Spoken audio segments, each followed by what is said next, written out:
What is up, everyone? Welcome to another edition of Live Locks presented by Scores and Odds. If you haven't already checked it out already, you're just making bad life choices. Go on over to scoresandodds.com and get signed up where you have picks from me, Meansy, Luch, Noto, all the greats every single day in pretty much every single sport. Plus, you get access to the nice little prop shopping tool where you can see exactly what RG projects every single day, and you can see where the best lines are for those props. So you see here, Robbie Ray over 6.5 strikeouts. We currently have projected for 8.46. You can get over 6.5 at plus 120, under Caesars, under 6.5 at minus 126. Boom, easy there every single day. Plus, you get access to Grant's Action Lounge. Just go to scoresandodds.com/Discord. Just dropped it in the chat, where all the picks that are on the show every single day are just dropped right into chat, so you know exactly what I'm betting as soon as I bet it, what odds I got it at, and where I am betting it at. It's that simple. So go check it out. We don't have much going today. It's pretty simple. Not a lot going on today. Pretty short show. I think I have, 8 bets? I have 8 bets so far today. So not going to be terribly long. Just that simple. So any questions you have, any comments you have, anything you want me to talk about, go ahead, throw it into chat, and I'll get to it throughout the show because, it's not going to be terribly easy to fill a lot of time here. So let's just jump right into it. First 2 bets, I'm going over the hockey bets that literally all I'm doing is looking at offshore stuff and projections. Don't know that much about hockey. Don't even know who these guys play for. But so far, looking at hockey, 8 and 7, up like 8 units. Like all these are huge plus odds stuff. So betting $200 to $400 a pop, I'm up $2K. I don't know how. I'm just going off of offshore. There are huge disparities in lines between sites. So you can almost always find something that's drastically off. By the way, these I've done so far. Baseball still getting crushed. Still getting absolutely crushed. Basketball still absolutely destroying the world. Currently up 14K on props, up more than that overall. We are up. We're up 16.6K on $500 units.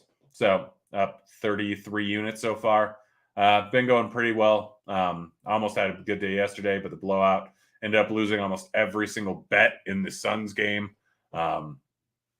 Luka coming out early, missed his assist prop. Yeah, just did not go well. Let's put it that way. Did not go well.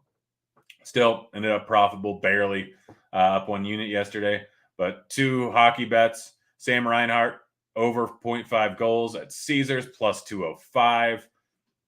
Seems like it's 10% positive EV bet if you're just looking at Pinnacle. Roop Hintz, don't know what team he plays for. I think it's either Calgary or Dallas. Plus 230 to score a goal over at Caesars. Again, don't know hockey. Just straight up going off of offshore lines there. So you can tail or not, but it's gone fairly well so far. Yeah. Let's move on to some basketball bets for tomorrow. Jordan Poole under 2.5 3-pointers made, minus 105. To me, this is just a bad overall bet. Offshore likes the under. I just kind of rolled with it. Giannis over 29.5 points, being played over Milwaukee, 29.5. Too low of a number. I wonder if that number is moved. I gave this out on the show yesterday, so I'm not sure if the line is moved already. Yep. It's already up to 30.5.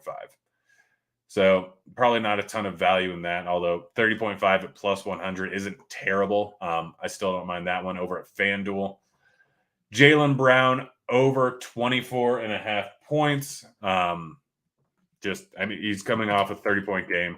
9 and 10 shot attempts from behind the arc so far in the series. Looks like that line has already moved a decent amount. You can still get it 23.5 minus 118 on the over. I don't mind that one. But otherwise, you can get it minus 103 over at Barstool. That's why you got to get in Grant's Action Lounge, because lines are going to move pretty quickly. But that's what I have for basketball. Again, this is going to be a short show. So any questions you have, just throw them in chat. I'll get to them. Anything you want me to talk about, any strategy stuff, just drop it in chat there. Otherwise, I'm going to get out of here real early. Looking at baseball, Adam Savale under 3.5 strikeouts. So moving on over to this, Savale, not a big strikeout guy, very bad strikeout guy going up against righties, 15.7%. Likely only to see one lefty in the lineup. The current projected lineup only has Tapia in there. Toronto does not strike out at a big clip. 19.8% projected lineup, with Chapman's numbers probably inflated from his bad season last season. Springer, Vlad, Bichette, Teoscar, Gurriel, Kirk, Espanol. All these guys are low strikeout bats. And again, he doesn't strike out any righties. He said the over on this, I think, in one of the last 2 starts, but I don't care.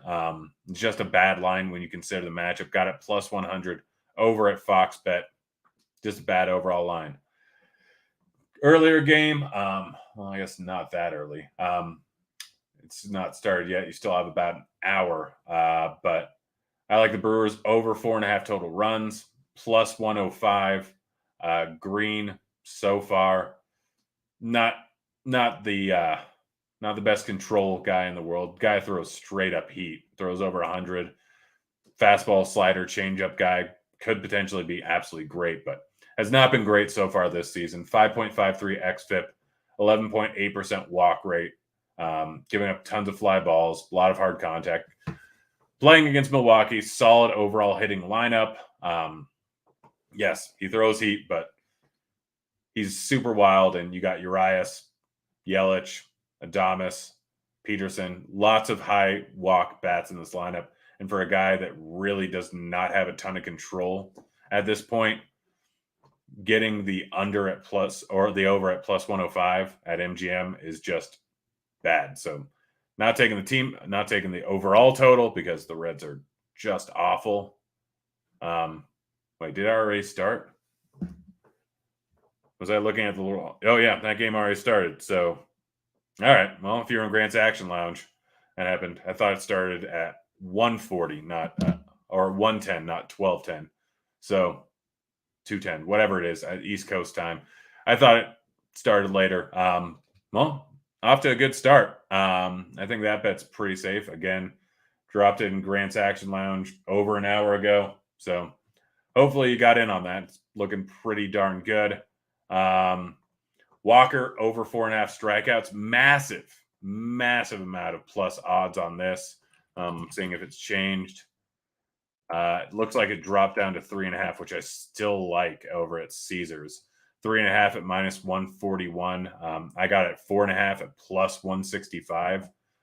Still think it's pretty solid overall bet at 3.5, even with that heavy juice.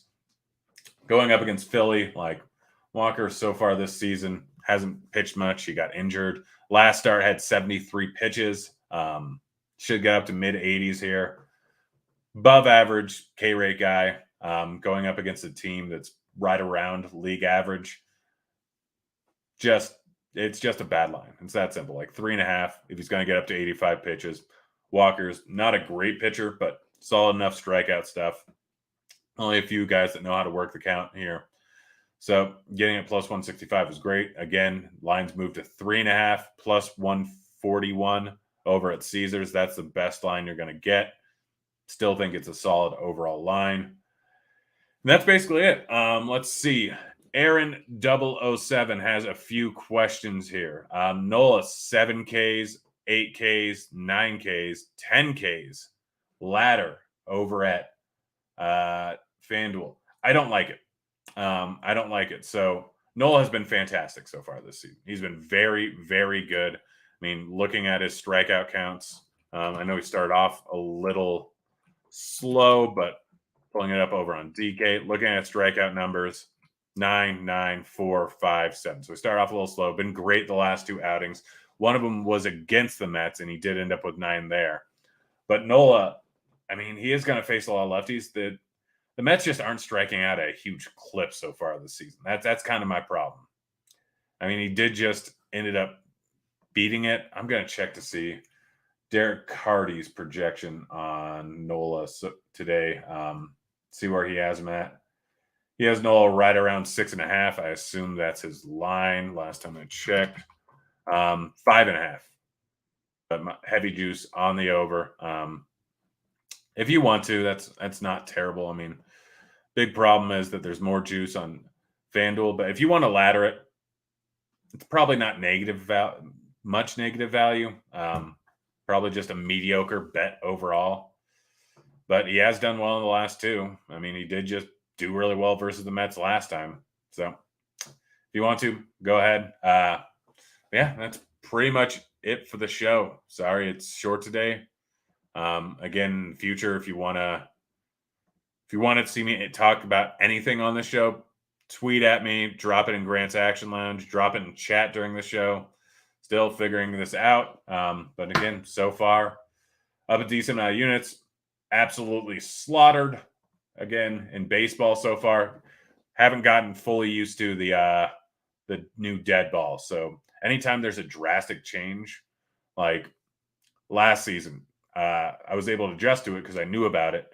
Cracking down on the sticky stuff when they did that, I think 2 months in, month and a half in, 3 months in, some before the All-Star break. Cracking down on the sticky stuff, I was hammering pitcher under strikeouts because books took a while to adjust. This time, I didn't know there was a dead ball. Took me a while to adjust, so I gave all that money back that I made from the last time there was a change. But I mean, baseball always makes different moves, and some of them we can account for, like Humidor and Chase Field, cracking down the sticky stuff where they said it. We can adjust. Sometimes books don't fully catch up. When the ball was juiced back in 2017, I want to say 2018, whenever it was, you can figure it out fairly quickly. I was slower to adjust here, so it happens. Again, long season. We're not even a full month into it so far. So 6 months of baseball. I'll make it back. Only down 12 units so far. So, I mean, my ROI is terrible, but only down 12 units. We'll make it up throughout the course of the season. But at least basketball's here to save my tush. But it's been fun, guys. I'm out of here. See you, kids.